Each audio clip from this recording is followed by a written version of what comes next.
Muito bem, senhores, vamos dar continuidade, então, no nosso estudo da estimação não paramétrica de densidade e probabilidade.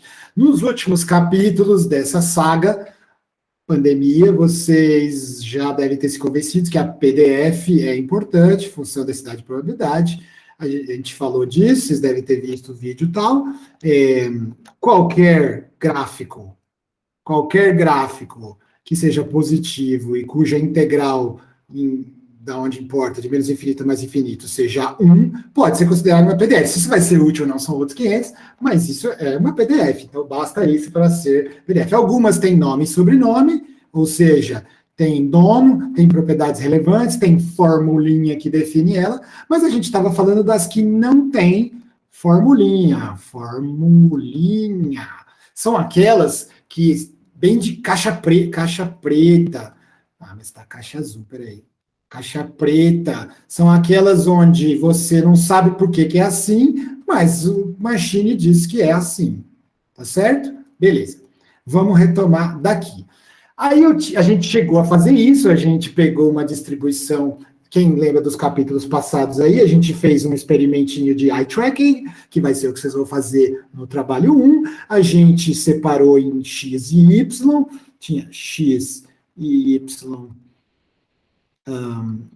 e aqui era uma imagem, por isso que tinha x e y, aí a gente pegou só um recorte em x para ver o que acontecia, né, só esse passo, isso aqui é o f de x e y. Pegamos só o recorte em x, e só um recorte em x, ele tinha, não era uma cara assim não sei se você lembra, mas tinha uma cara assim, que tinha interpretação, a gente foi atrás da interpretação, significava que a pessoa estava olhando nessa posição aqui, x estrela, e isso aqui era, não, desculpa, aqui era o pote onde estava a resposta no x estrela, aqui era onde era o olho da modelo, e blá, blá, blá, blá, blá, blá, tem que ver os vídeos passados, beleza, só recuperando para não sair do nada, beleza.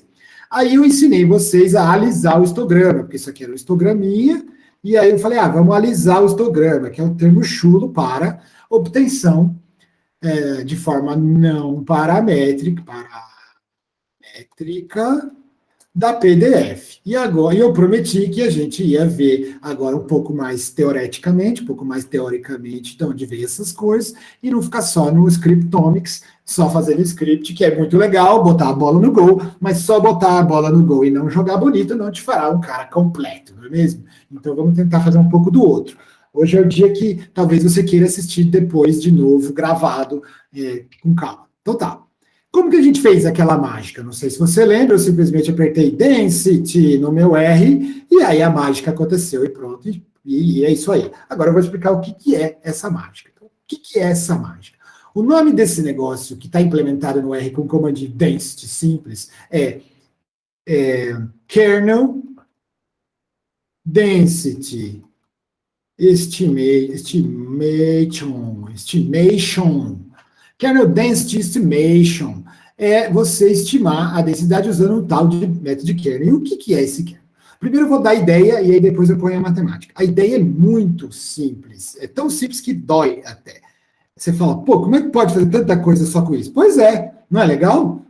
Imagina que os seus dados, e agora no sentido de data, não no sentido de dice, estão assim, ó. Eu vou botar o rug. Rug é um comandinho do R que ponham uns tracinhos onde estão as observações. Vou botar as observações aqui só para você ver. Então, faz de conta que tem aqui, aí deu uma paradinha, e aí várias aqui, aí deu uma paradinha, e depois várias aqui. Beleza. Se você fizer o histograma, ele fica parecido com isso que está aqui em cima. E qual que é o lance da técnica do kernel?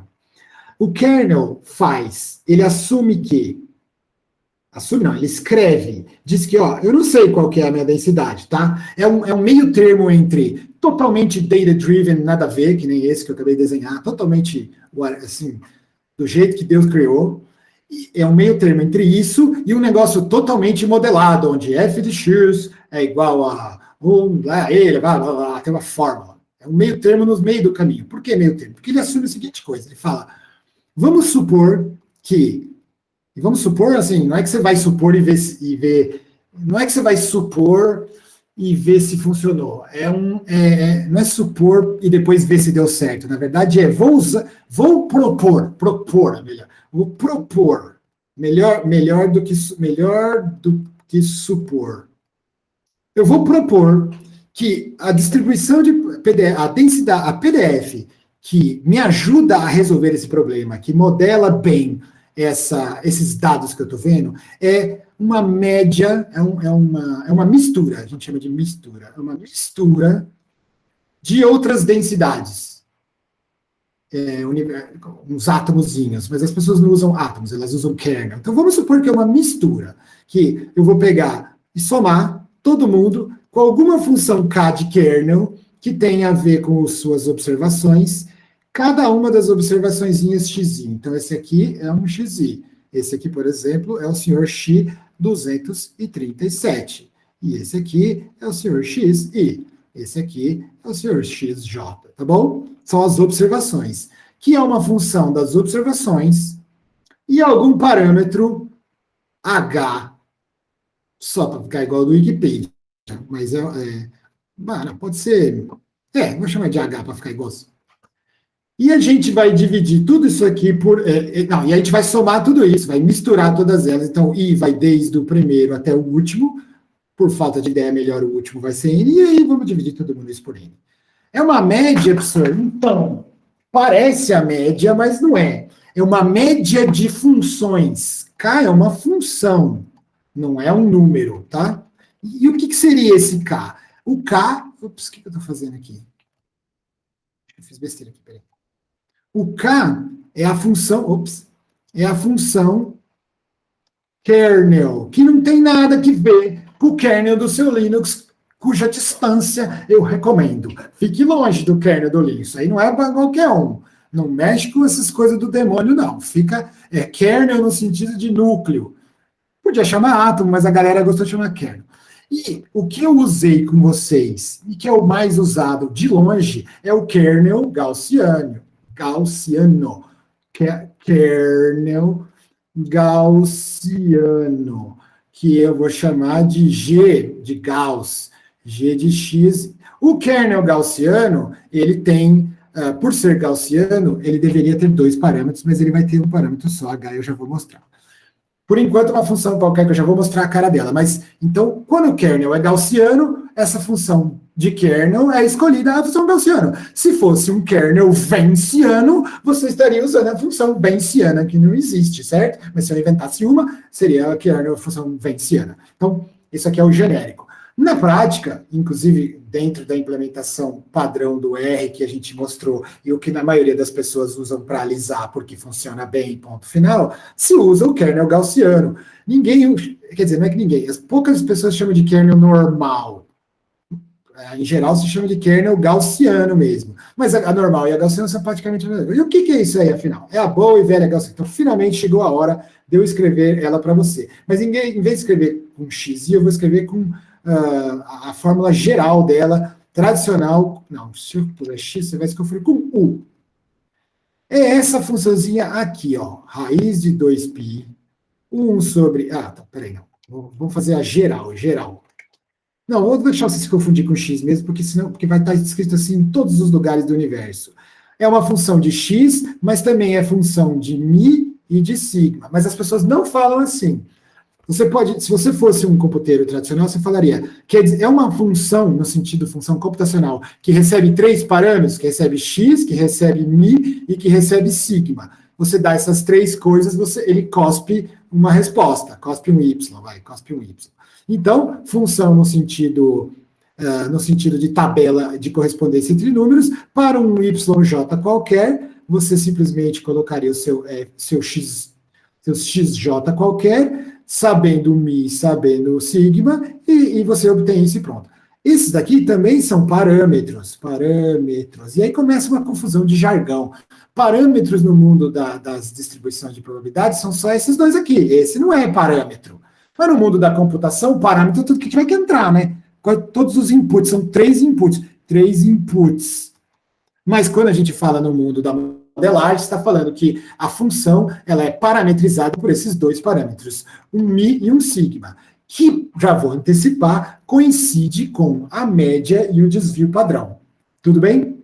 A boa e velha gaussiana genérica, a normal genérica, ela seria assim, f de x, mi. Ah, tem gente que escreve assim também, ó, para facilitar o entendimento, é só uma notação, dizendo assim, ó, é uma função que você me dá x, eu te dou y, mas eu também preciso, dado, esse pauzinho aqui, esse pipe quer dizer dado, sabendo que eu também preciso de mi, isso aqui é uma vírgula, eu preciso de mi e sigma para completá-la, para deixá-la completa completamente. É só uma notação. Eu costumo variar sem muito cuidado entre as notações, o que não é muito didático, mas e daí, né? Está na USP mesmo, aqui a gente não preza pela didática. Devia, mas não preza. Então, eu vou botar aqui x, mi e sigma. 3 inputs. E aí, você tem uma formulinha. 1 sobre a raiz de 2, pi, um sigma, e elevado a menos meio de x menos mi quadrado dividido. Eu já escrevi essa fórmula tantas vezes na minha vida que eu já decorei. Mas se for multivariada, eu não decorei ainda até hoje. Isso aqui é isso aqui é uma formulinha que você vai implementar daqui a pouco, se der tempo, você vai implementar você mesmo aí na sua linguagem preferida. Professor, mas o R não tem isso? É lógico que tem, né? Esse negócio é básico desse, que está aí há milhões de anos, é claro que tem implementado. É claro que tem implementado pronto, em qualquer linguagem decente que lida com números, tem que ter implementado isso pronto. Mas eu quero que você faça a sua, para você fazer pelo menos uma vez na vida e ver se você está entendendo mesmo. Beleza. Só que, quando você está lidando com kernels, não é uma gaussiana qualquer, é uma gaussiana onde você adota mi igual a xi. E esse que é o tchan do negócio. Como é que é, professor? Pois é, mi igual a xi. Xi era a minha observação. Observação. Então, isso aqui que eu estou tentando falar de uma forma complicada, e aí eu vou voltar para mais. É como se você pusesse uma gaussianinha sentada em cada uma das observações. Uma aqui, outra aqui, outra aqui. É como se você pusesse uma gaussianinha sentada em cada uma das observações, tá vendo? Se o seu K é o G, vamos escrever melhor isso aqui. Vou escrever melhor aqui. Então, f de x, vai ter um parâmetrozinho h só, a somatória de todo mundo vai desde o 1 até o último, de um gzinho de xi, não, de x, né? Desculpa, acho que aqui eu escrevi errado. Eu botei só xi, tá certo. Não tá certo não, tá errado, tá faltando um x aqui. Senão vai ficar impreciso, peraí. Senão vai ficar zoado. Tem um X aqui, que é esse X aqui, tá? Faltou isso aqui, acho que isso pode ter dado um nozinho na cabeça. E aqui também precisa de um... Aqui também precisa de um X, senão não vai ter sentido. Então, ó, X, H e XI, dividido por N, é o medião. Então, isso aqui significa o quê? Que eu vou pegar o X, o G de X, H, x1 mais g de x, não, vai ficar sem espaço aqui, peraí. Tudo isso é igual a g de x, h, x1 mais g de x, h, x2 mais 3 pontinhos, até chegar no g de x, h, x, n menos 1, que é o penúltimo, até que chega no último, g de x, h, xn, ping. Pong. Tudo isso dividido por n. Parece uma média, não parece? Mas não é uma média, porque esses g's são funções. Opa, eu tinha reservado isso aqui para... São funções, é uma função, não é um número. Tá?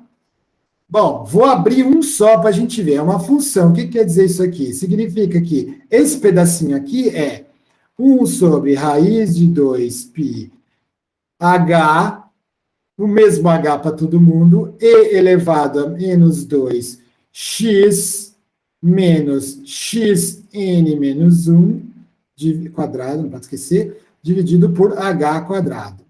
É uma gaussiana. Isso aqui, percebe que isso aqui é a expressão tradicional de uma gaussiana centrado na posição xn menos 1. Então, isso aqui é número. Isso aqui é um número. Isso aqui é um número. Número. Isso aqui é um número que estava nos seus dados. Por isso que eu digo que a interpretação geométrica é essa daqui, da gaussianinha. Deixa eu colar aqui embaixo. Da gaussianinha em torno do seu ponto. Porque o que é essa expressão que você está vendo aqui? Vamos ver. Ela é uma gaussiana. Gaussiana. Ficou feio, mas é uma gaussiana centrada, que é uma função de x, tá? Vou botar uma funçãozinha de x. Não, aqui não é f mais, é g, né? É o g de x. Centrada no ponto, que em geral a gente chama de mu, mas dessa vez, o mu da vez, o mu da vez é justamente a observação, é a penúltima observação, tá vendo? Então, tá centrada aqui, ó. Então, aqui é a penúltima observação, o xn menos 1. E a variância, o tamanho da janela em volta aqui, que eu vou botar de amarelo. Não, mas amarelo é ruim de ver. Vou botar de roxo mesmo. E o tamanho da janelinha, a variância é H. A variância não, o desvio padrão, ou a variância seria H quadrado. O desvio padrão é H igual para todo mundo. Então, é como se você estivesse colocando uma gaussianinha em cada observação dessa. Vamos pegar esse x337 aqui.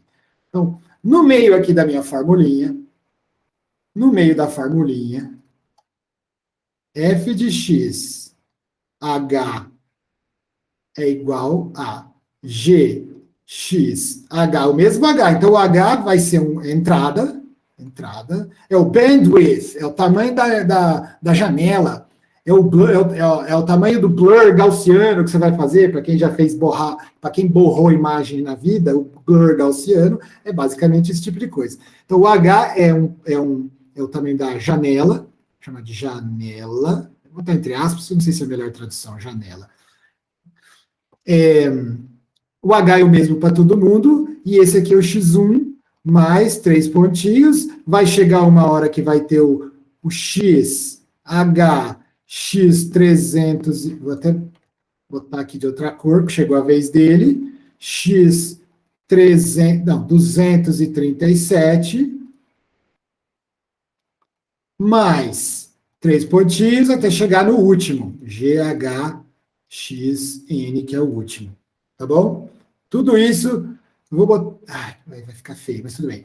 Tudo isso dividido por N, porque é tipo uma média. Não é uma média, é uma mistura, é diferente. É uma mistura com pesos iguais. Todos os pontos valem igual. Claro que você pode sofisticar isso, começar a falar, não, quanto mais não sei o que lá, esse aqui vai valer mais que o outro, blá, blá, blá. Mas por enquanto, o básico não tem nada disso, não. Cada um vale, todo mundo vale igual, é democrático, são vários agentes democráticos aqui. Então, cada observação vai apitar uma vez só e pronto. Beleza, então vamos focar nesse aqui da vez, né? Eu ia focar nesse aqui. Só para fazer um exemplo qualquer. Então, vamos pegar esse cara aqui. Ups, vai riscar. Vou pegar esse cara aqui e botar aqui num cantinho. O que quer dizer isso?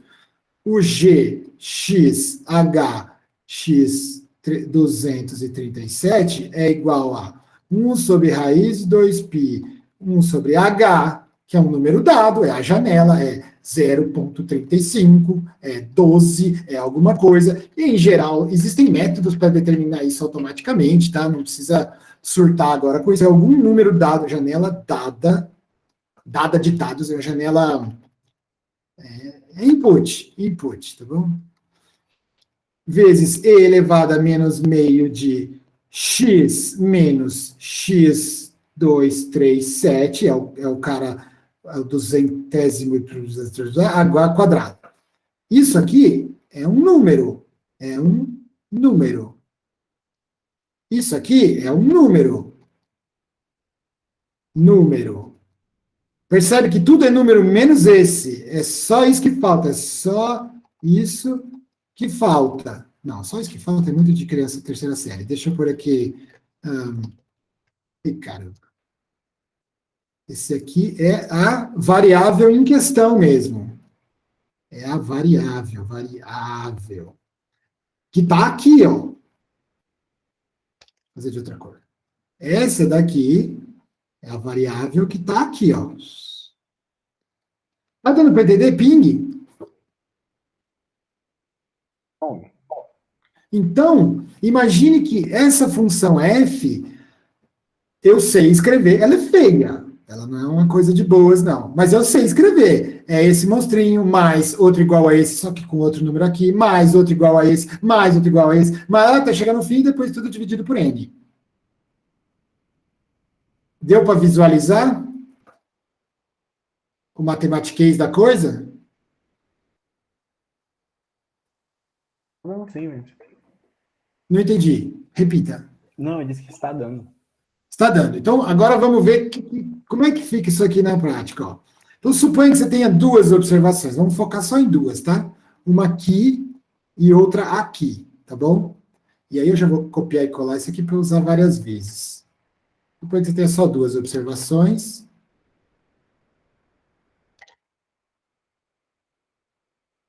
E aí eu já uso depois de novo. Então, vamos lá, duas observações. Então, o meu F é tosquinho, tá? Não se deve usar kernel density estimation num data science, onde você tem data n igual a 2, né? Porque aí você não precisa de data science, você precisa de mais dinheiro para fazer mais experimentos. Mas tudo bem, vamos focar aqui no negócio.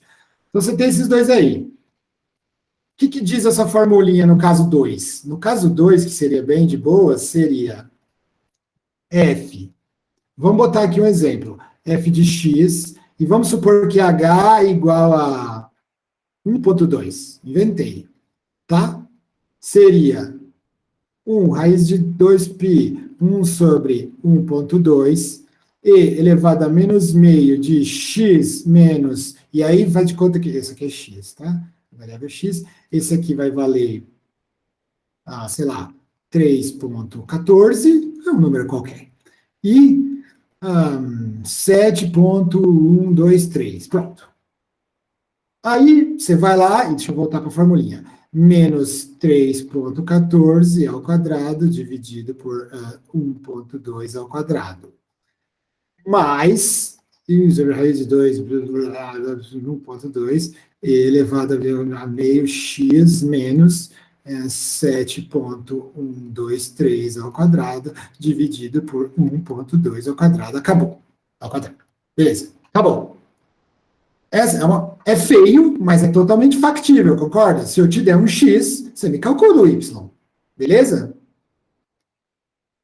Tudo bem?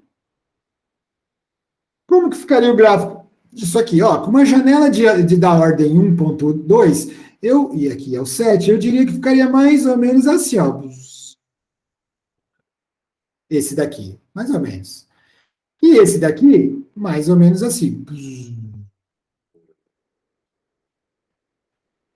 Ou seja, nesse exemplo específico, quando você está perto quando o x está perto do 7,123, esse termo vai dominar esse termo de uma certa forma que esse aqui é quase zero. E aí fica um número mais quase zero, vai ser praticamente o mesmo número. É por isso que fica aparecendo duas montanhas assim. Percebe? Agora, vamos supor que esse H ficou ruim. Vamos pôr um H maior, vamos pôr um H de 5. Aí chutei o pau da barraca. Só que eu não vou escrever de novo a formulinha, não, tá? Imagina essa formulinha, só que eu troquei os Hs por 5. Aí, quando tiver na vez desse cara aqui, vai ficar um negócio gordo assim, ó. Certo? E o outro seria uma coisa gorda assim também.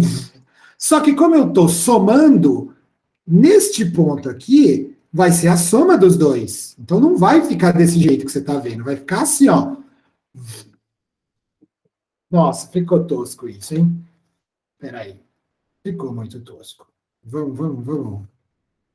Os caras vão ficar reclamando pro coordenador, falando que o professor não é didático.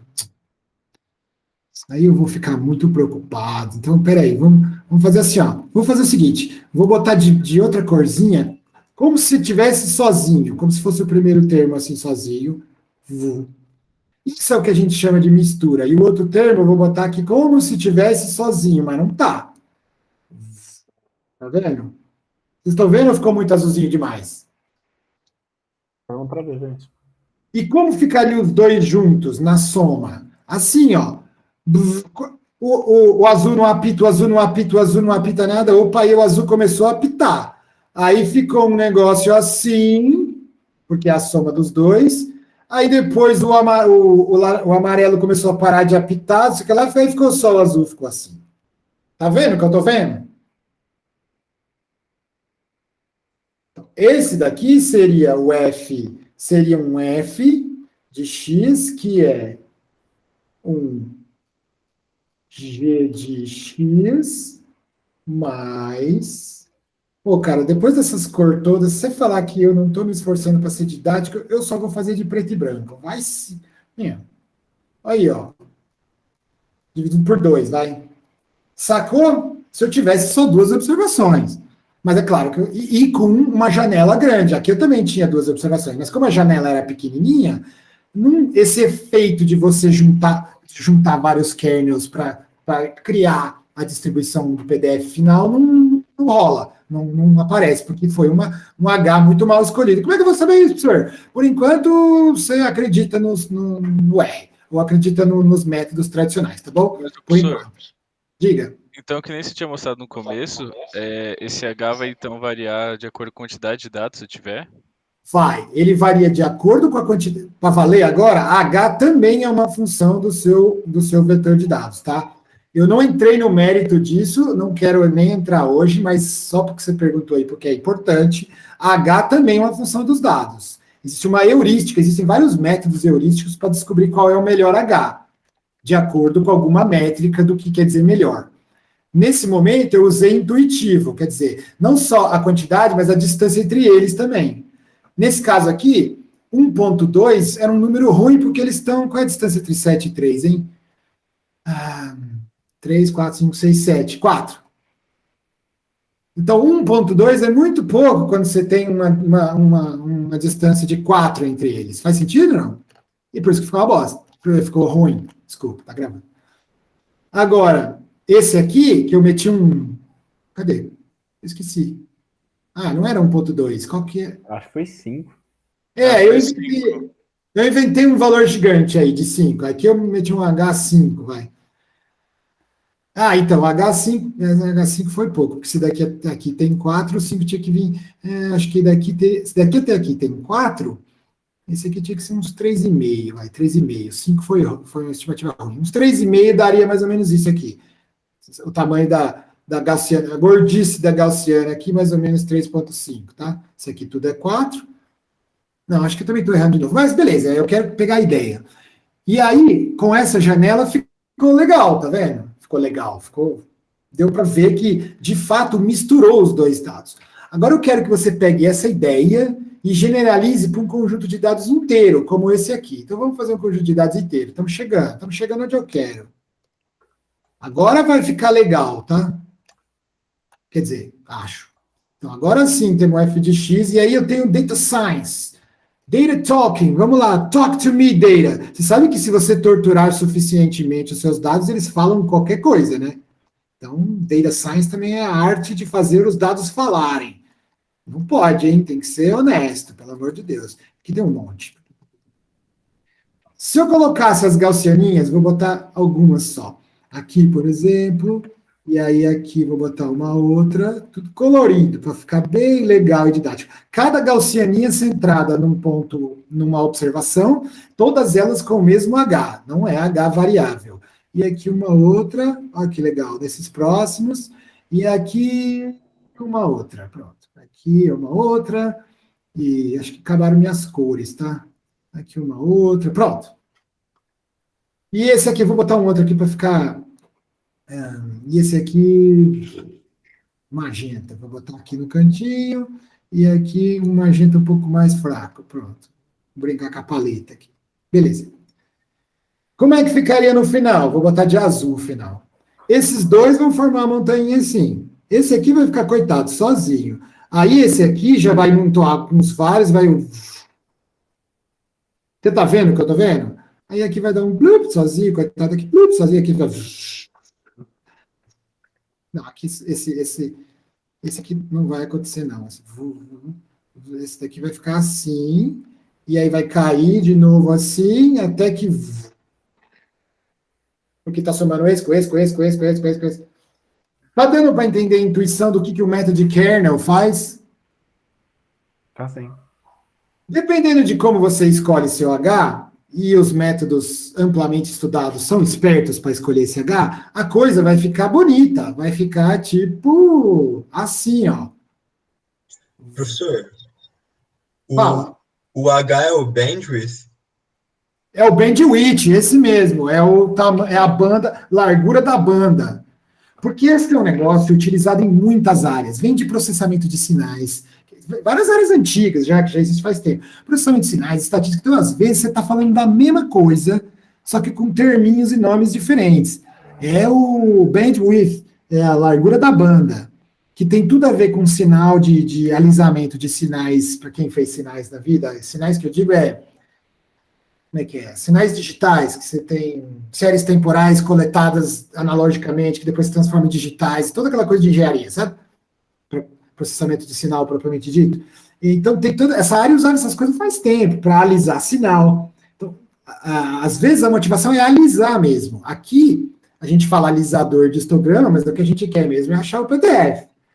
E aí, como isso aqui está dividido por N, na pior das hipóteses, se você integrar todo mundo, se você integrar de menos infinito a mais infinito, f de x, é unidimensional aqui, você vai estar integrando de n toda a somatória, indo de 1 até n, dos seus gzinhos, x, h e xi, todo mundo dividido por n, dx, e como vocês sabem, em situações razoáveis que não cai na prova, porque é fácil, você pode trocar a soma e a integral de ordem, né? Não dá para fazer isso sempre, não. É só quando pode. Depois que eu me formei, nunca mais lembrei quais são as situações que pode ou que não pode. Aí fica assim, de cada um dos gzinhos, dx, e aí cada um desses, dividido por n, esqueci do 1 sobre n, pronto. Cada um dos gzinhos... Cada um dos gzinhos aqui é uma gaussiana, e por ser uma gaussiana, uma distribuição de probabilidade conhecida, menos b, blá, blá, blá, dx, tem que dar 1. Então, essa integral vai dar 1 para todos os termos, somatória de 1 até n de 1s, fica 1 sobre n, somatória, quem lembra do meu curso quem lembra de álgebra, de matemática discreta, lembra dessas coisas. Bom, isso aqui é muito básico, não precisava de lembrar somatória de 1 é n dividido por n dá 1, tá tudo certo, tudo em casa. Então, para você usar kernels diferentes, e aí já volto aqui no começo, os kernels que você use eles têm que ser densidades de probabilidade, de modo que a integral seja 1, e aí tudo isso aqui na somatória ou na mistura também vai dar 1. O gaussiano é o mais conhecido, mas não é o único que existe, dependendo do tipo de dado que você está tratando, você pode ser exigido kernels apropriados para o momento lá. Mas esse basicão que eu falei que é básico, no sentido de base, e que todo mundo tem que saber, é o bom e velho gaussiano, com parâmetros de densidade, tudo ao default, tá? Eu não vou pedir para ninguém se estressar com isso. E foi assim que a gente fez com uma linha de comando. Claro que dá para sofisticar muito mais. Você pode falar que tem que começar aqui, terminar aqui, tem um monte de coisa que você pode fazer. Mas o básico é esse aqui. É uma mistura de gaussianas. Essa ideia de mistura de densidades de probabilidade é muito importante, inclusive para modelar. Porque às vezes você tem um resultado assim, ó, voltando no que a gente estava falando numa outra aula, 10 minutos atrás, mas tudo bem. Às vezes você tem um resultado que é assim, ó. Você fala, nossa, não sei o que está acontecendo, blá, blá. Pelo contrário, cara. Será que isso aqui não é a assinatura de duas populações diferentes? Que foi exatamente o que aconteceu. Exatamente não sei, né? Porque a gente não foi atrás para ter certeza absoluta. Mas eu suspeito fortemente que é o que aconteceu no nosso exemplo prático do trabalho 1 da visualização do eye tracking, que a gente tinha duas coisas acontecendo, que a gente chama de duas populações. Quer dizer, quando o cara olha para o prêmio lá do pote e quando o cara olha para o olho da modelo. São duas coisas acontecendo. Então, isso é bem legal, porque pode te ajudar até no não supervisionado através de modelo. Quer dizer, existe um negócio que chama mistura de gaussianas, Gaussian Mix, que é um negócio muito importante para tentar fazer clustering, para fazer agrupamento de dados, onde você assume que, seja lá o que está acontecendo nos seus dados, ele é um conjunto de gaussianas. É uma ideia parecida com essa, mas para uma finalidade totalmente diferente. Aqui, eu estou chutando o pau da barraca, digamos assim, e falando que eu tenho N grupos. Cada pontinho vai ser um grupo. N grupo de gaussianas e vendo qual é a PDF que acontece no final. É a mesma ideia, mas aplicações diferentes. Você pode falar, não, eu quero só duas, que nem aqui, que nem nesse. Mas aí seria xarope para fazer estimação de densidade. Mas para tentar descobrir se existem dois grupos, por exemplo, deixa eu pôr a mesma cor. Por exemplo, esses daqui, os palitinhos dessa cor e os palitinhos dessa cor. Meu Deus, não. E os palitinhos dessa cor aqui, poderia ser uma ótima técnica para você falar, você observaria o roxo e falaria, vou decompor o roxo em duas gaussianas coloridas. Seria o problema reverso. Aqui hoje nós estamos falando da ida, mas você também poderia estar interessado na volta, o que não é o caso hoje, talvez a gente faça mais para o fim do curso, isso, no fim da disciplina. Tudo bem? Sob controle aqui? Tudo. O Glenn, eu tenho aproveitando já um questionamento sobre isso. A partir do momento que eu não quero falar todo, mas eu posso generalizar, tipo, a maioria das funções de densidade e probabilidade, tipo, em somas de Gaussiana? Então, olha só, para você que já bombou em cálculo 3 na vida, que já fez séries de Taylor, séries de Fourier, todas as séries do universo aí que fazem uma função qualquer, como somas de funções. Vocês estão lembrando disso, não estão? Fala aí que não rolou um déjà vu. Não rolou um déjà vu, cara? Uhum. Então, aquelas funções seno e cosseno, somas infinitas, nesse caso aqui não é infinito. Então, posso dizer que eu posso. Não, peraí. Poderia eu decompor uma densidade de probabilidade qualquer numa soma de terminhos individuais? Sim. O Taylor e companhia, Taylor, Fourier e todo mundo mais, todo mundo que decompõe em laces, todo mundo que decompõe em bases ortonormais, nossa senhora, ortonormalização de Gram-Schmidt, lembra dessas coisas?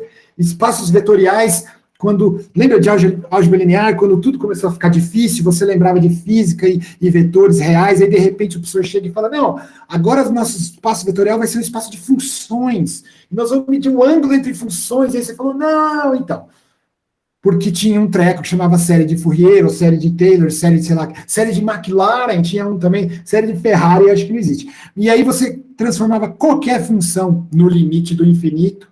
Pois é, uma função densidade de probabilidade é nada para esses métodos. Esses métodos conseguem fazer isso aí com funções que nem tem começo e fim, que são infinito para um lado e infinito para o outro. Ah, não, se bem que densidade de probabilidade também é infinito para um lado e infinito para o outro. Falei besteira. Se essas séries conseguem fazer aproximações no limite do infinito perfeitas, com erro zero, não vai ser uma distribuiçãozinha de probabilidade xarope que vai ser empecilho para elas, beleza? Tá. Só que elas fazem perfeito no infinito. Então, não é a mesma coisa que nós estamos falando aqui. Então, eu posso pegar uma série finita de densidades, uma série finita, que vai até N, de densidades de probabilidades centradas em observações concretas e fazer qualquer distribuição? Não. Não. Tá? Por isso que eu quis começar a conversa com série de Fourier e série de Taylor, para você fazer um paralelo, mas no nosso caso é não. Porque, por exemplo, vou dar um exemplo concreto aqui. Suponha que você tem um dado que é assim, ó. Vou inventar agora, tá? Faz de conta que a verdade é assim. E aí você simula dados a partir daqui. Aí aparece aqui, um monte, aqui. Certo? Só que aqui... não, mas aí se for assim, aqui vai ser pouco. Aí aparece pouco. Pronto. Mas você não tem pontos... Você não está em Big Data, você está só em Normal Data. Não, Normal também é uma palavra...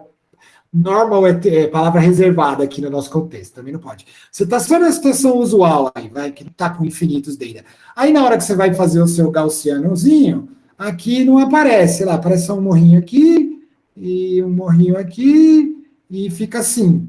Então, você não conseguiu, por mais que você tenha, você não conseguiu reproduzir o comportamento original por causa do tamanho da amostra, não por causa das suas gaussianas, percebe? Agora, se você tiver... Então, acho que eu estou confundindo mais do que ajudando. Não, O que eu quero dizer é o tá seguinte, fazendo sentido. Tá fazendo bastante sentido. quero falar o seguinte, no mundo do cálculo 3, o que era infinito era isso. Você somava infinitos termos. Nesse mundo que a gente está agora, para ficar perfeito, o que tem que ser infinito é isso. Sacou? Se você tivesse infinitas observações e fizesse uma soma... Não, mas se tivesse infinitas observações, você teria infinitos termos na soma também. Estou falando besteira. Não, estou falando besteira. Porque se eu tivesse infinitas observações, n infinito, eu teria infinitos termos na somatória, né, cara? Não, então, em princípio, dá para fazer isso sim no infinito. Mas na prática, não, tá? Aí eu volto para uma coisa que a gente falou na aula passada, aquelas de 10 minutos atrás. Dependendo da aplicação que você quer fazer, por exemplo, aquela que a gente estava fazendo no trabalho 1, que era só achar o ponto máximo aqui, ou talvez fazer uma probabilidade daqui para cá, tal, dependendo da aplicação, esses métodos, que são, aliás, a maioria delas, e que são meio caixa preta, que você não precisa de parâmetros nem nada, esses métodos de estimação não paramétrica são essenciais. Já vendi isso para você em aulas passadas. Só que hoje eu queria mostrar como que a mágica acontece. É isso que está por trás do que você está vendo aí. E aí, vou perguntar se tem perguntas, porque em não havendo mais perguntas, eu vou devolver a bola para vocês e está na hora de vocês trabalharem. Adivinha o que eu vou pedir? Vou pedir para você implementar isso aí na sua linguagem preferida e comparar com a da implementação nativa do seu Python ou do seu R aí para ver se ficou bom. É um negócio simples, todo mundo tem que conseguir fazer, mas tenho que conseguir fazer, e quando eu falo isso não é para ofender ninguém, nem para pôr ninguém para baixo, é no sentido de que, se você quer sobreviver aqui, você tem que conseguir fazer, tá no nível que eu espero que todo mundo consiga fazer em uma semana. Talvez até em meia hora, dependendo da sua expertise, mas você está tateando nas coisas, em uma semana você tem que conseguir. Mas antes de abrir para devolver a bola para você, eu vou perguntar se existem perguntas nisso tudo que eu falei, porque eu falei bastante. Deixa eu ver o chat. O chat só tem conversa. Está aberto aqui. Alguém tem alguma pergunta ou dúvida nisso que a gente está discutindo aqui? Dou-lhe uma. Dou-lhe duas. Ó, tá diminuindo meu público. Hoje só tem 13 pessoas. No começo tinha um monte. Então tá bom. Se não tem mais nada para dizer sobre isso, vou encerrar essa parte de teoria. Opa, peraí, tem alguém falando. Esse N é o número de amostras? Isso, exatamente. Número de amostras, número de observações. É o tamanho dos seus data. É o seu data big? Não sei, mas... eu não falei, mas deveria ter falado. Gente, isso aqui não faz sentido nenhum se você tiver meia dúzia de observações, tá? Nenhum. Aí tem que correr para estatística tradicional, assumir que o dado obedece, ou que o dado é bem... Esse negócio de o dado obedece uma gaussiana, não gosto dessa forma de falar, mas os matemáticos falam isso tranquilamente, mas eu não gosto porque quem veio antes, né? Os dados existem porque eles existem, nós que estamos tentando encaixar um modelo. Então, não é que os dados não saem coisa nenhuma. O dado vai ficar seguindo o gaussiano agora, tweet, influencer, o Gauss é influencer agora, para os dados ficar seguindo ele, não é isso. Está no Instagram. Não é isso, não. Você tem as observações que você tem, experimentais lá do mundo da natureza. Aí você vê se o modelo descreve bem aquelas observações. E às vezes ele descreve bem porque tem uma explicação intrínseca por trás de mecanismo de como a observação foi realizada, que é aquilo que a gente estava discutindo outra hora aí, sobre caixa branca e caixa preta, ou descreve bem porque você deu sorte, sei lá, que descreve bem é porque é uma boa aproximação. Então tá. Se você tem N pequeno, se os seus dados são poucos, são pequenos, e o que quer dizer pequeno, professor? Deixa para outro dia que isso é outra treta, o que quer dizer pequeno.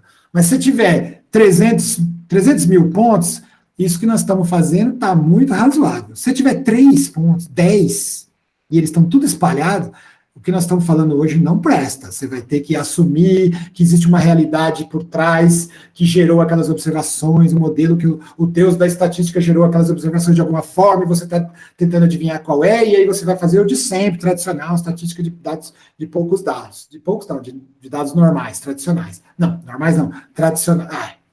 Esses termos estão me pegando. Agora, se tiver bastante, tudo isso que a gente diz, o Big Data, o Medium Data, que é o que nós estamos, ciências de dados, meio que assume isso, não precisa ser verdade, já falei isso várias vezes em aula, ciências de dados, não importa quantos dados você tem, na verdade, ciência de dados é tratar bem seus dados.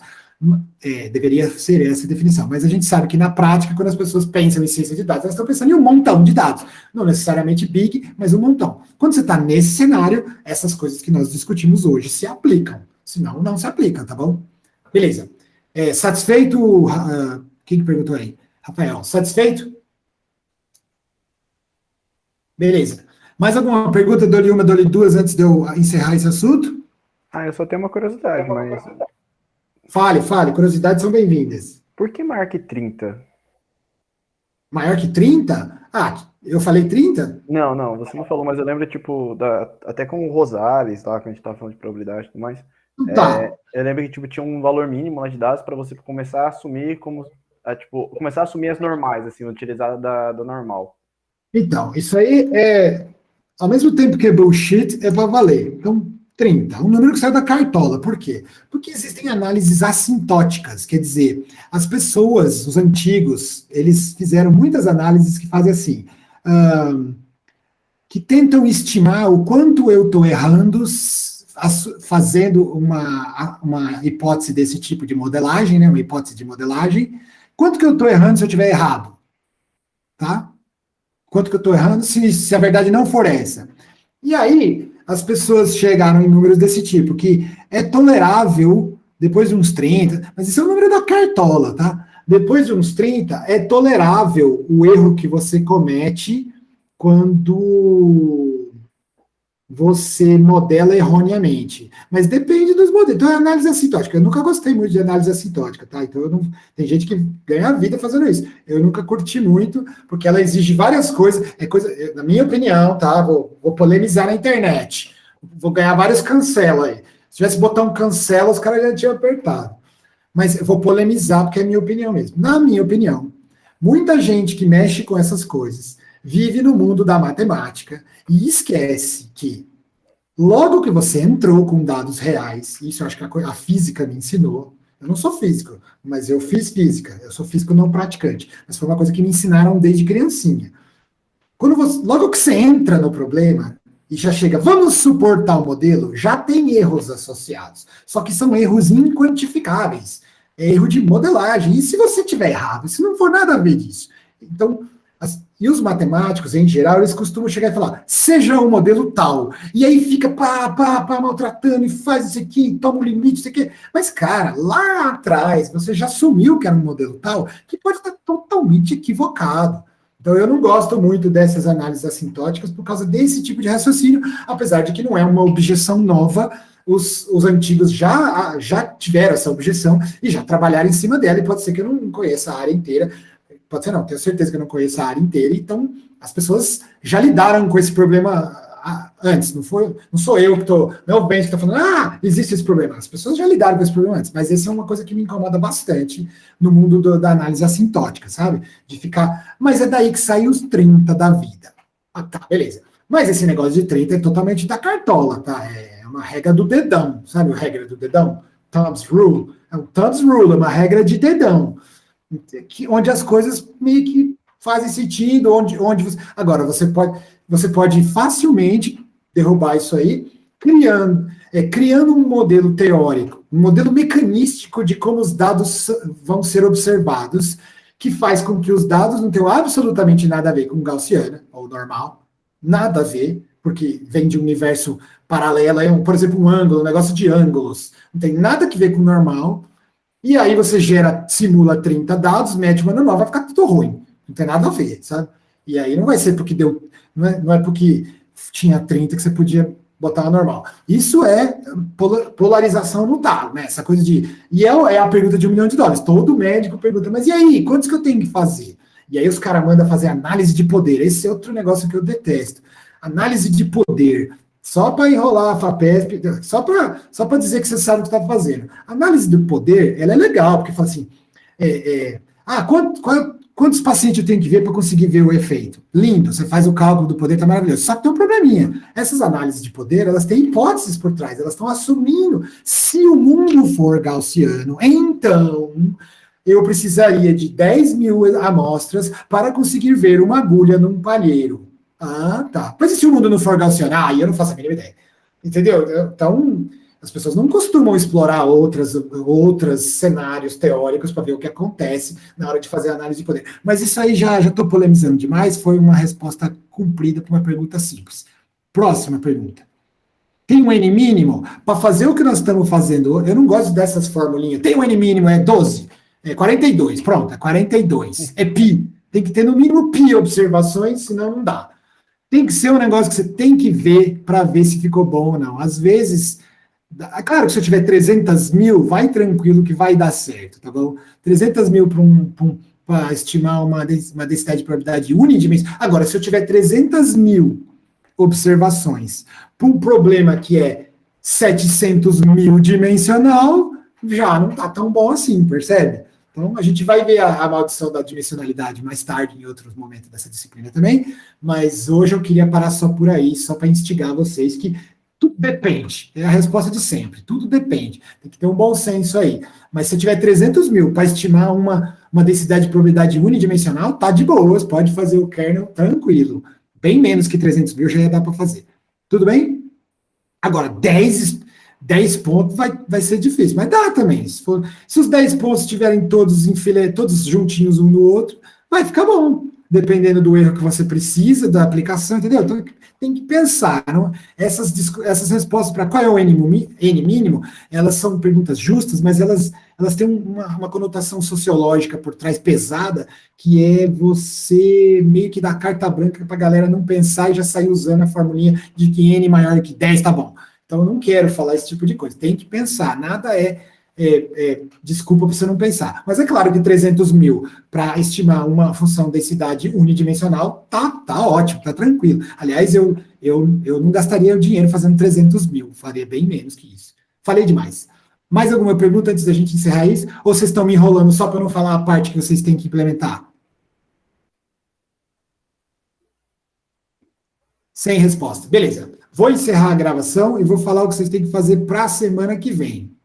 Ou daqui 10 minutos. 10 minutos acho que é pouco, mas para a semana que vem, tá bom? Mas é só implementar isso aí, em qualquer linguagem que você quiser.